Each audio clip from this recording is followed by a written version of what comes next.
ಸನ್ಮಾನ್ಯ ಸಿದ್ದರಾಮಯ್ಯನವರು, ಗೃಹ ಮಂತ್ರಿಗಳು ಮತ್ತು ಇಲ್ಲಿಯ ಘನ ಶಾಸಕರು, ಅಬ್ಬಯ್ಯನೋ ಅಬ್ದುಲ್ಲನೋ ಗೊತ್ತಿಲ್ಲ, ಅವರು ದಾರಿ ತಪ್ಪಿಸ್ತಾ ಇದ್ದಾರೆ.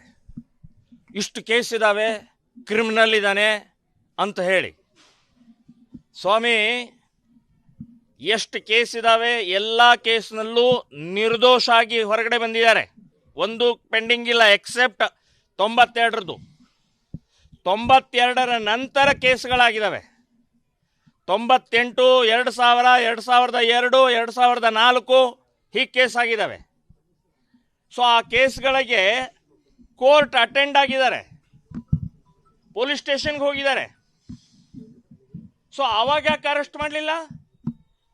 92ರ ನಂತರ ಬೇಕಾದಷ್ಟು ಕೇಸ್ ಆಗಿದಾವಲ್ಲ, 13 ಕೇಸು 92ರ ನಂತರನೇ ಆಗಿದ್ದಾವೆ.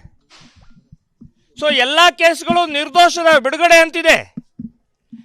ಇದನ್ನು ತೋರಿಸಿ ಕ್ರಿಮಿನಲ್ ಇದ್ದಾರೆ, ಅಪರಾಧಿ ಇದ್ದಾರೆ ಅಂತ ಹೇಳಿ ಬಹಳ ದೊಡ್ಡ ಗುಂಡಾ ಥರ ಬಿಂಬಿಸ್ತಾ ಇದ್ದಾರಲ್ಲ ಕಾಂಗ್ರೆಸ್ನವರೇ.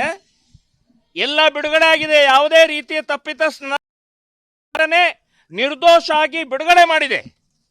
ಸೊ ಈ ರೀತಿಯ ದಾರಿ ತಪ್ಪಿಸುವಂತ ಕೆಲಸ ನೀವು ಮಾಡ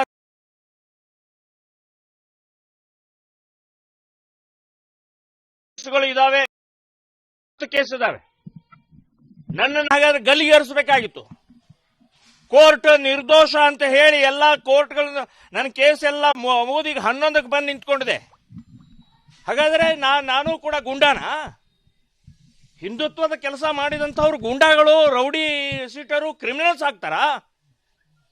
ನಾನು ಹೇಳೋದು, ಕಾಂಗ್ರೆಸ್ಸು ವ್ಯವಸ್ಥಿತವಾಗಿ ಈ ರೀತಿ ಸುಳ್ಳು ಕೇಸ್ಗಳನ್ನು ಹಾಕಿ ಕರಪ್ಟ್, ಭ್ರಷ್ಟಾಚಾರ ಮಾಡಿದೆ.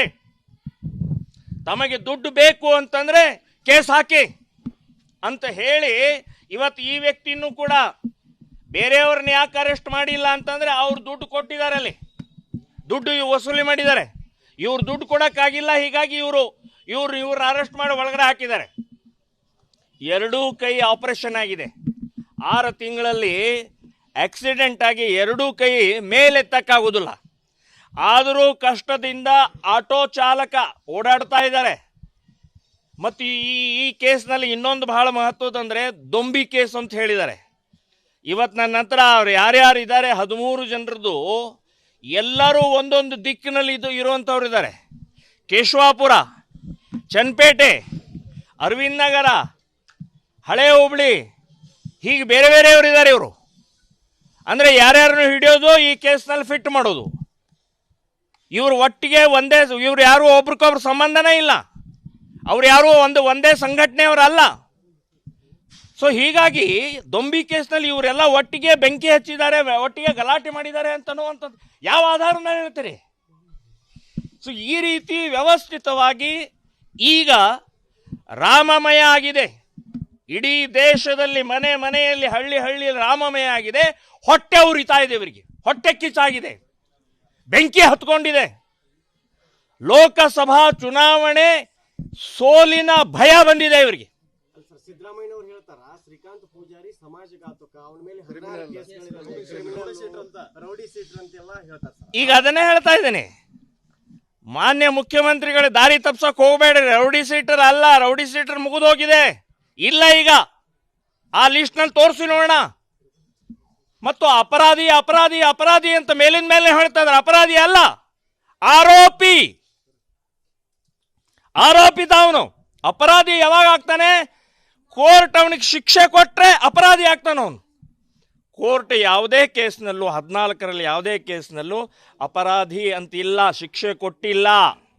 ಸುಮ್ಮನೆ ದಾರಿ ತಪ್ಪಿಸಬೇಡಿ. ನಿಮ್ಮ ಟಾರ್ಗೆಟ್ ಇರೋದೇ ಹಿಂದೂ ಕಾರ್ಯಕರ್ತರ ಮೇಲೆ, ಹಿಂದುತ್ವದ ಮೇಲೆ, ರಾಮ ಭಕ್ತರ ಮೇಲೆ ಹೆದರಿಸುವಂತ ತಂತ್ರಗಾರಿಕೆ ಮಾಡ್ತಾ ಇದ್ದೀರಿ. ಈಗ ನಿಮ್ಮ ಬಹಳ ಅತ್ಯಂತ ಹತ್ತಿರದ ಫ್ರೆಂಡ್ ಇವತ್ತು BK ಹರಿಪ್ರಸಾದ್ ನಿನ್ನೆ ಇನ್ನೊಂದು ಬಾಂಬ್ ಹಾಕಿದ್ದಾರೆ. ಗೋಧ್ರಾ ಘಟನೆ ಆಗತ್ತೆ, ಮರುಕಳಿಸತ್ತೆ. ಗೋಧ್ರಾ ಘಟನೆ ಮಾಡಿದವರು ಮುಸ್ಲಿಮರು, ಬೆಂಕಿ ಹಚ್ಚಿದವರು ಮುಸ್ಲಿಮರು. ಬೋಗಿ ನಂಬರ್ 6 ಗೋಧ್ರಾ ಟ್ರೈನ್ನಲ್ಲಿದ್ದಂಥ 57 ಜನರ ಸುಟ್ಟು ಭಸ್ಮ ಮಾಡಿದವರು ಮುಸ್ಲಿಮರು. ಬಿ ಕೆ ಹರಿಪ್ರಸಾದ್ ಅವರೇ, ಕಾಂಗ್ರೆಸ್ನವರೇ, ಹಾಗಾದರೆ ಮುಸ್ಲಿಮರಿಗೆ ಕುಮ್ಮ ಕೊಡ್ತಾ ಇದ್ದೀರಾ ಬೆಂಕಿ ಹಚ್ಚಿ ಅಂತೇಳಿ? ಅಥವಾ ನೀವೇನಾದರೂ ಪ್ಲಾನ್ ಮಾಡ್ತಾ ಇದ್ದೀರಾ? ಗಲಾಟೆ ಎಬ್ಸುವಂತ ಪ್ಲಾನಿಂಗ್ ಮಾಡ್ತಾ ಇದ್ದಾರಾ? ಈಗ ಇಲ್ಲಿ ಅರೆಸ್ಟ್ ಮಾಡಿದ್ದು ಒಬ್ಬ ಮುಸ್ಲಿಂ ಇನ್ಸ್ಪೆಕ್ಟರ್. ಈಗ ಮುಸ್ಲಿಂ ಇನ್ಸ್ಪೆಕ್ಟರು ಪೊಲೀಸ್ ಡಿಪಾರ್ಟ್ಮೆಂಟ್ ಮೇಲೆ ಕಾಂಗ್ರೆಸ್ ಸರ್ಕಾರದ ಒತ್ತಡ ಬಂದ ಮೇಲೇ ಮಾಡ್ತಾರೆ. ಇವತ್ತು ಸಿದ್ದರಾಮಯ್ಯ ಇದ್ದಾರೆ, ಸಿದ್ದರಾಮಯ್ಯನ ಮಾತು ಕೇಳ್ತಾರೆ. ನಾಳೆ ಬೊಮ್ಮಾಯಿ ಬಂದರೆ ಮತ್ತೆ ಬೊಮ್ಮಾಯಿ ಮಾತು ಕೇಳ್ತಾರೆ. ಕಾನೂನುವನ್ನು ಪರಿಪಾಲಿಸುವಂಥದ್ದು ಪ್ರಕ್ರಿಯೆ ಇಲ್ಲ. ಈಗ 98ರ ನಂತರ 13 ಕೇಸ್ನಲ್ಲಿ ಕೋರ್ಟ್ಗೆ ಹೋಗಿದ್ದಾನೆ, ಪೊಲೀಸ್ ಸ್ಟೇಷನ್ಗೆ ಹೋಗಿದ್ದಾನೆ, ಇಲ್ಲೆಲ್ಲ ಓಡಾಡ್ತಾ ಇದ್ದಾನೆ. ಅವಾಗ ಯಾಕೆ ಅರೆಸ್ಟ್ ಮಾಡಲಿಲ್ಲ? ಅವಾಗ ಅರೆಸ್ಟ್ ಮಾಡ್ಬೋದಾಗಿತ್ತಲ್ಲ. 92ರ ಕೇಸನ್ನು ಈಗ 31 ವರ್ಷ ಆದ ನಂತರ ಯಾಕೆ ಅರೆಸ್ಟ್ ಮಾಡ್ತಾ ಇದ್ದೀರಿ? ಮೇಲಿಂದ ಬಂದಿದೆ.